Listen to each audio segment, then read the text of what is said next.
am Chucky, the killer dog, and I dig it! What is up, psychos? I'm IAnthonyD. Welcome back to another Texas Chain Saw Massacre the game video update. Boys, we are back with another community post giving us a little bit more info on the gameplay details featuring stealth. But before we get in that, if you haven't already and you're new here, just click the sub button. All right, down there below, click the subscribe button, click the bell, set it to all, jump through all the hoops that YouTube makes you do to join one of the greatest horror communities on YouTube. But with that said, let's hop into this community post. We know that stealth is going to be a big part of TCM. How big of a part? Let's jump and see what the creative director over at Sumo Digital has to say. There is a distinct sense of cat and mouse in the Texas Chain Saw Massacre. Moments of tension abruptly ending with a class of action, followed by, if the victims is crafty enough, a return to relative safety of being on the edge of another clash, having broken line of sight, struggling to choke down heavy breaths within a hiding place as a family member lurks in the next room, undoing all you have done to get away. It is a pretty common concept in horror. Build tension and release it, but the uncommon is found in how you build it and how you release it. With the Texas Chain Saw Massacre, we know our victims find themselves against all odds, in a situation with little to no resources and seemingly all but done for.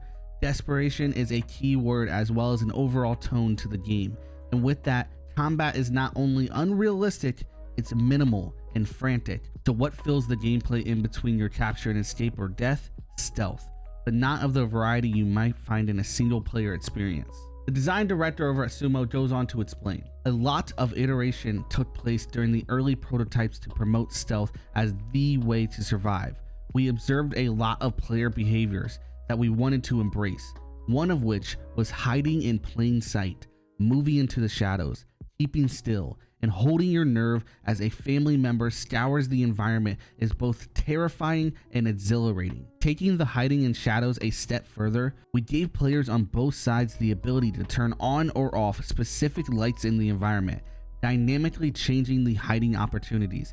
Entering a dark room and turning on a nearby lamp, you'll quickly see victims scatter like cockroaches. Of course, we don't want to make things too easy for the family, so the victims have some tricks up their sleeves in these scenarios. So using the OG house as an example, the idea of us moving from room to room, using the lights and shadows as our way of getting through, and then even us having the ability to turn off some lights so that it's darker in certain rooms. Killers are certain, like I could see it as the killers going through like room to room, checking for people, flipping on lights. But something interesting is where they hint here saying that the victims have some tricks up their sleeves to get out of these scenarios. It sounds to me like some sort of stunning mechanic, like if a killer goes in, he flips on the light and he sees you just hiding in the corner, maybe the victim has something that he can do to stun the killer to get out.